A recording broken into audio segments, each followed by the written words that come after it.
Hello everyone, this is Coach Scott Scoot Belmont back with another quick video. This is going to be not a full VOD review, but a pick ban analysis of Game 1 for SK Telecom T1 versus Longzhu. This happened just yesterday. It was OGN Summer 2017 Week 2, which everyone should know that, patch 7.10.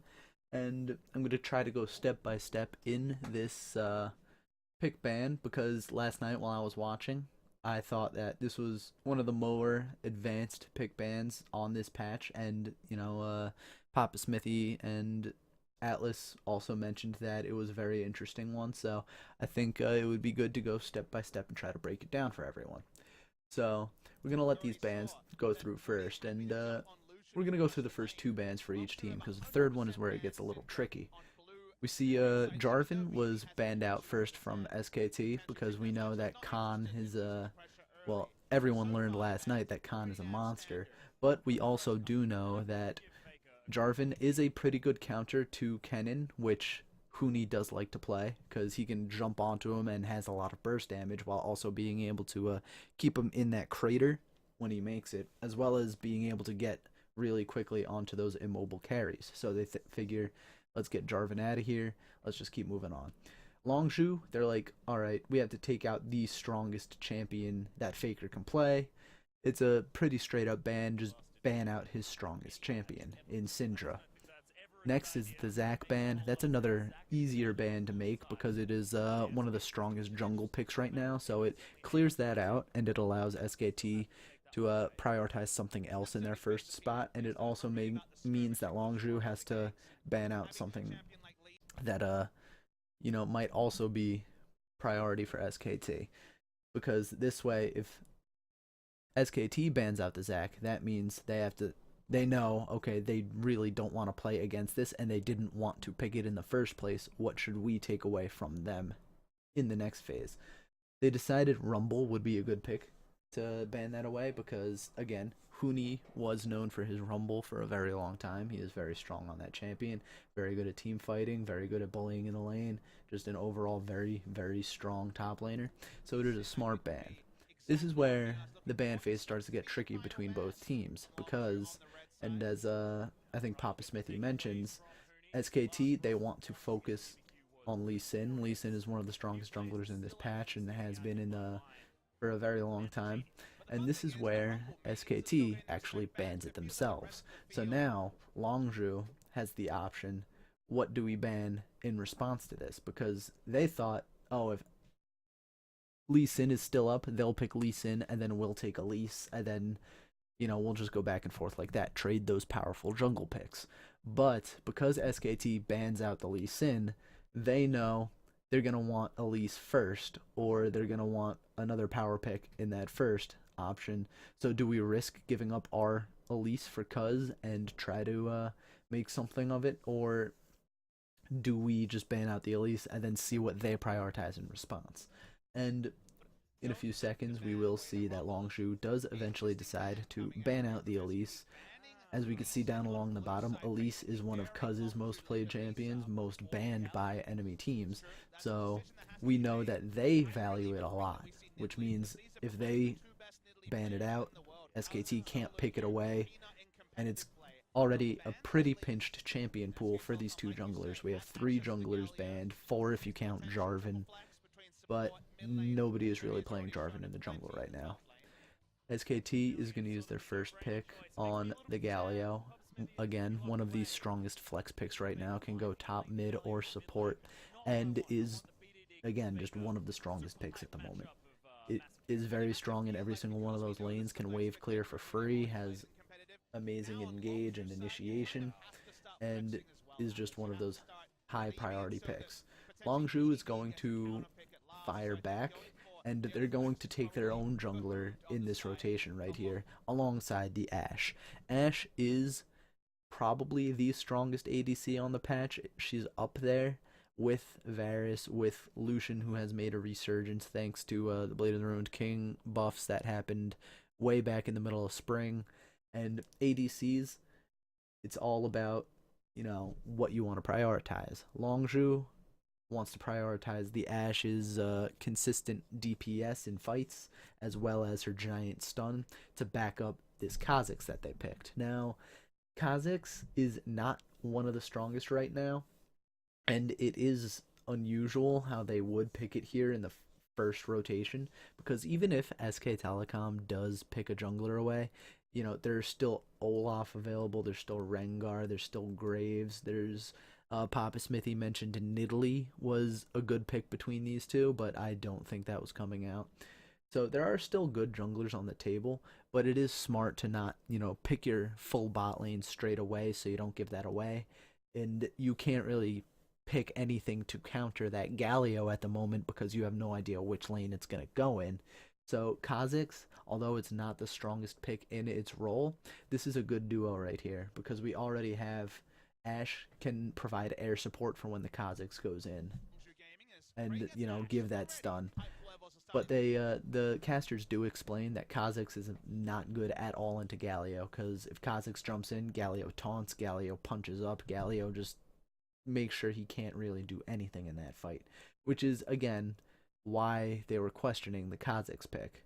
But, like I mentioned earlier, when your remaining champions are Rengar and Olaf, who can cleanse away with his ultimate, and Graves, who was just recently nerfed. His early game is a lot weaker compared to what it used to be. So, Longzhu, they're most comfortable on this pick, and it's a smart one to pick as of right now. SKT, they're going to decide to fire back with their own idea of what the strongest bot lane is. Varus is one of Bang's more played champions. Varus is very strong as well because of his poke and because of the utility in his ultimate. So we know SK Telecom also wants to prioritize that utility, which is a part of the reason why Longzhu took away that Ashe. SKT also picks Lulu, which is another flex pick. Faker has played it mid, and Wolf can play it support. So Longzhu decides right here, they have two flexes. We're just gonna pick one of the stronger mids that are available, and then we're gonna ban maybe another mid so we can pinch Faker's champion pool a little bit more because they already banned out the Syndra. And I forget how they go in the second phase, but they do also ban out some top laners as well because again they don't know if that Galio is gonna be mid or top or wherever. So they figure if Galio is mid, this Talia right here, it's a wave clear lane. They just clear the wave against each other. Nothing is ever gonna happen unless someone messes up or someone does a really creative gank. So they figure Talia the best option right now. Also synergizes well with Kha'Zix because she can make that wall and block off the team to help create those picks. So Longzhu has a bit of a pick comp right here. Now this is where Longzhu, they ban out the Kennen because again they don't know if that Galio is top, so they figure it's a safe ban. They don't know where that Galio is going still, and because Longzhu hasn't picked their support yet, Zyra, it was one of the strongest supports right now. It can definitely bully these two out of lane and is very good alongside Ashe because they synergize with their level 6 ultimates. So Zyra is a smart ban. Now Lucian ban is also for the top lane because we saw Huni's top lane Lucian. We've seen Lucian played a mid, and Papa Smithy does mention that the Varus was flexed in mid to Faker as well. So this Lucian ban can cover 3 roles, but again, this is more trying to cover their base to see where that Galio is gonna go. It's better safe than sorry, and maybe think like, because right now they have also just picked Thresh, so they're really, really waiting to counterpick that top lane. Unfortunately, Fiora was banned away, so that's kind of the tell right there that they want that Galio towards the top side of the map, because Fiora is pretty oppressive. She can dance around all of Galio's abilities except for his taunt, obviously, and even when she is taunted, she's still attacking Galio, which is exactly not what he wants to happen. So that is one of the stronger lane counters for Galio, and that's again kind of the tell that they want to put this Galio in the top lane. So Longzhu, they think it's going to be safe if they pick the Thresh because that adds a lot more added protection, can lantern out the Kha'Zix and the Ashe should you get in trouble, and more pick potential to go alongside the Ashe and the Talia. So they're setting up a decent pick comp. It's just a matter of who they're going to pick off because Lulu can ult whoever and then Galio can fly in on top of them.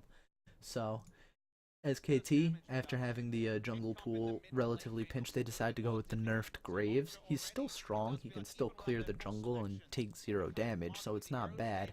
But now this means that SKT is going to have to go with something obviously more AP damage and also provides their own utility. So instead of something like Orianna, they go for a more offensively capable champion in the Cassiopeia. So this already right here is a pretty decent front line. They have Graves and Galio with disengage potential from Varus and Cassiopeia, while Lulu can keep everybody safe. So now Longzhu has their top laner to pick, obviously. They know Galio's in the top lane right now. They know Fiora was just banned out. So they want to pick something lane dominant and strong to bully the Galio, who is a very strong lane bully right now. So they decide to go with the Renekton pick. And it's not a bad pick. It is the lane bully. The lane bully of lane bullies. Back in Season 3, that's what they told me to play if I wanted to play top lane. So he has been relevant for a long, long time as someone who can be super aggressive in the top lane. He does fall off towards the mid to late game, but again, that's all going to be dependent on how Longzhu wants to play their early game centric comp. As soon as they hit level 6, they're gonna want to go for a kill. Whereas SKT, their comp is more centered around not engaging because they don't really have any engage tools besides Galio ultimate. And even then, you would have to get Graves in an unsafe spot, and he's going a long time without having Galio next to him or in front of him before something actually happens. So in this pick comp that Longzhu has kind of set up here, the only option SKT has to take those hooks, to take that poke, to take that arrow, is the Graves, and then have Graves just survive by dashing away and being kind of tanky with his quick draw, while having air support from Huni fly in, crash on the ground, and hopefully knock everybody up. So Longzhu right here, they've created a very good hyper-aggressive early game composition that can get ahead early. They have a very gankable top lane and bot lane. Every single lane has a good enough CC that Kha'Zix's lack of CC is perfectly fine. Whereas SKT, kind of the same thing, but until Faker hits level 6, his CC won't be nearly as strong. Because Talia, she doesn't have a dash. It's not like being grounded is really going to hurt her unless, she wants to flash away immediately. But she does have the ghost. She can just run away. And SKT, they do have a good amount of poke. They have a decent amount of wave clear because Galio can clear the back line of minions, and Cassiopeia, she can clear waves, but it takes a little bit of time because she has to clear each one individually. So sieging is not really going to be a problem for both of these teams. Talia has all the wave clear that Longzhu will ever need, so that's perfectly fine for them.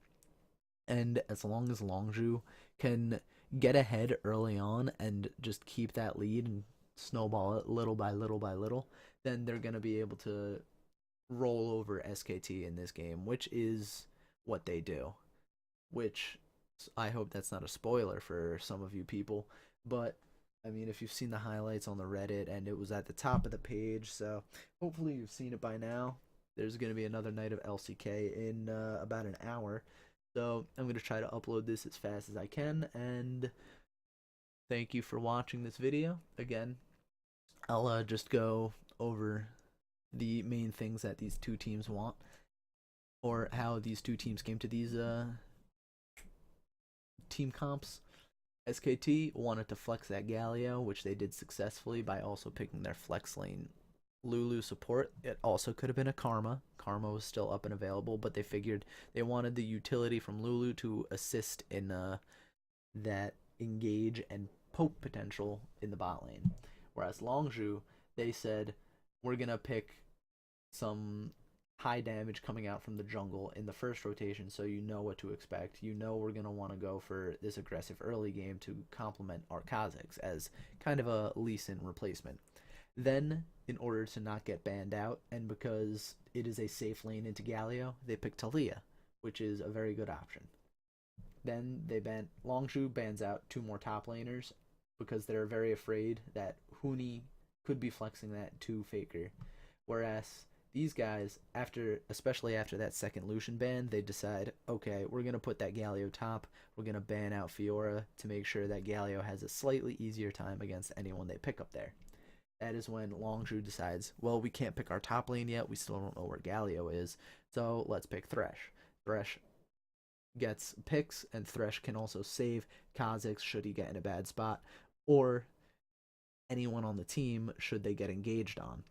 SKT decide to follow up with no hard engage by picking Graves and Cassiopeia, who are both very fantastic at skirmishing, but kind of don't synergize well. This comp does not synergize well with Galio because these guys kind of want to sit back. They want to dance around a dragon pit. They want to, just kind of feel the other team out, and then the main initiator, who you don't really have one because his initiation is on top of one of your allies. So, despite picking the Galio first and despite trying to build around it, SKT, they really didn't. It was a very bad second phase right here, because if it were up to me, SKT, I think I would have gone with, I want to say Rengar jungle, and then maybe Orianna to get that ball delivery to help with that wombo combo in the Galio and then Rengar. But then that would free up your backline for Renekton hadn't been picked yet, so it would free up your backline for this Kha'Zix and Talia should she use her Weaver's Wall to get back there. But I mean, if she does, she'll get polymorphed and then killed. So SKT, general Rengar might not have been the best pick. Maybe Nidalee would have been better. No, not at all. Never mind. Ignore what I just said about Nidalee. But SKT, they really needed some hard engage to go along with their Galio so they can actually engage onto this team. Because Longzhu, they're just going to stand back. They're going to slow you with Ash Arrows and Talia Q, land that hook, and then CC you to oblivion with the knockback, with the arrow, with the flay, with the point and click 1.5 second stun. So it's really not good for SKT. Like, this first phase right here, fantastic, perfect. The second phase right here, questionable. Because I can see what they want to do. Again, this comp is fantastic at skirmishing, and counter-engaging will be the key here, because Longzhu is going to want to go in with that Renekton, but they don't really want to go in. They want to create picks. They want to create, just uneven skirmishes where Longzhu, they'll have the numbers advantage and simply win by brute force. And again, even in the laning phase, that's where they want to win this game. So picking this skirmish comp into the very strong early game Longzhu, it's not good. It's not good at all. Okay, and thank you for watching. I hope you enjoyed this video. I enjoyed making it. I'm almost at 100 subscribers, so if you like this video, subscribe, comment, tell me I'm good at what I do, because I like hearing people say I'm good at things. You can dislike this video or like this video, I don't care, as long as something happens. Upvote this on Reddit if you see it. I don't know, just I'm trying to make a living off of this.